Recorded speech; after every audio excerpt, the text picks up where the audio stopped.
ये कहानी है 1938 कैरली नाम के एक आदमी की, हंगेरियन आर्मी में, और वो उस कंट्री का बेस्ट पिस्टल शूटर था।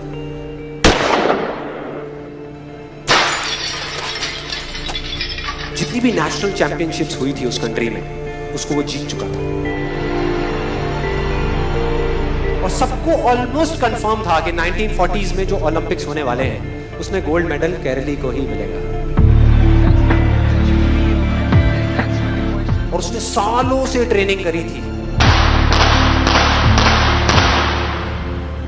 उसका एक ही सपना था, एक ही फोकस था कि मुझे अपने इस हाथ को दुनिया का बेस्ट शूटिंग हैंड बनाना है, बेस्ट बनाना है, बेस्ट बनाना है। और वो कामयाब हो गया, उसने बना लिया बेस्ट शूटिंग हैंड। सिर्फ 2 साल का फर्क था। 1938 में एक आर्मी का ट्रेनिंग कैंप चल रहा था, क्योंकि वो आर्मी में था, तो एक एक्सीडेंट हो गया। उसके उसी हाथ में जिससे उसने गोल्ड मेडल जीतना था, उसमें एक हैंड ग्रेनेड फट गया और वो हाथ चला गया। जो उसका सपना था, जो फोकस था, सब खत्म।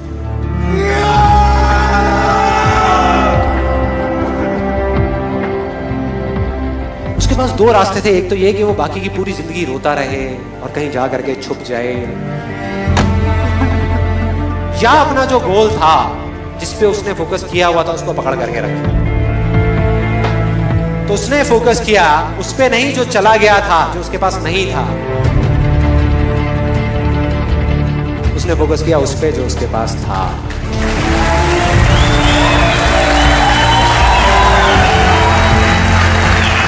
जो उसके पास था, और क्या था उसके पास में?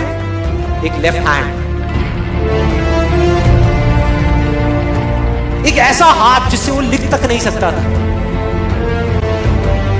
1 महीने तक उसका हॉस्पिटल में इलाज चला इस हाथ के लिए, और सही 1 महीने बाद अपनी ट्रेनिंग शुरू कर दी इस हाथ के लिए।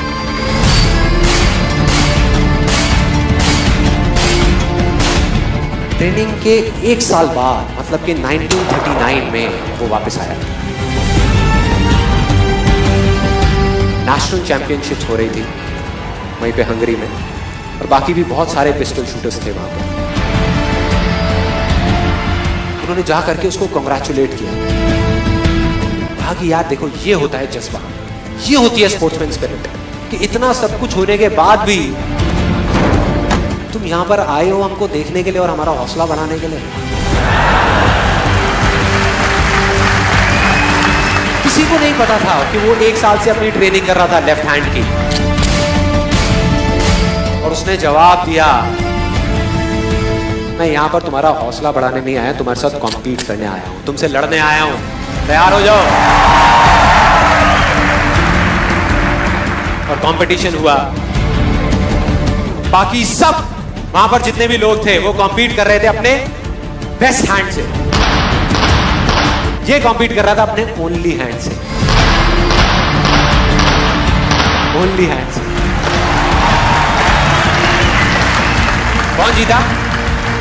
The man with the only hand, Kairali जीत गया। लेकिन वो यहां नहीं रुका। उसका गोल क्लियर था कि मुझे इस हाथ को इस कंट्री का नहीं, इस पूरी दुनिया का बेस्ट शूटिंग हैंड बनाना है। उसने अपना सारा फोकस उठा करके डाला 1940 पे, जब ओलंपिक्स होने वाले थे। लेकिन 1940s के ओलंपिक्स कैंसिल हो गए वर्ल्ड वॉर की वजह से।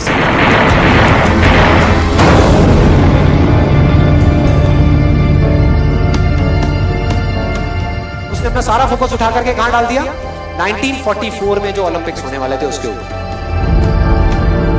1944 में जो ओलंपिक्स होने वाले थे वो भी कैंसिल हो गए वर्ल्ड वॉर की वजह से। फिर से कैंसिल।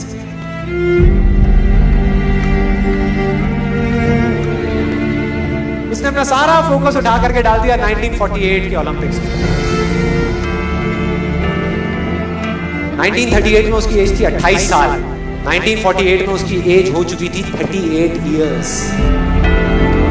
और जो यंगर जो प्लेयर्स आते हैं निकल करके, उनसे कॉम्पीट करना मुश्किल होता चला जाता है। लेकिन मुश्किल नाम का ये वर्ड था ही नहीं उसकी डिक्शनरी में। वो गया, पूरे वर्ल्ड के बेस्ट शूटर्स आए हुए थे जो अपने बेस्ट हैंड से कॉम्पीट कर रहे थे, और ये अपने ओनली हैंड से कॉम्पीट कर रहा था। और कौन जीता? The man with the only hand.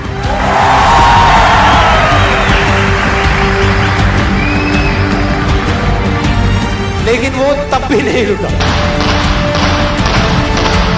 1952 Olympics, दोबारा कॉम्पीट किया उसने, और इस बार गोल्ड मेडल कौन जीता? गैरल लीड।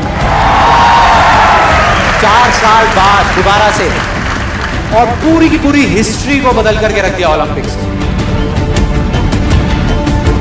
इस पर्टिकुलर कंपटीशन में उससे पहले किसी भी एथलीट ने लगातार 2 गोल्ड मेडल्स नहीं जीते।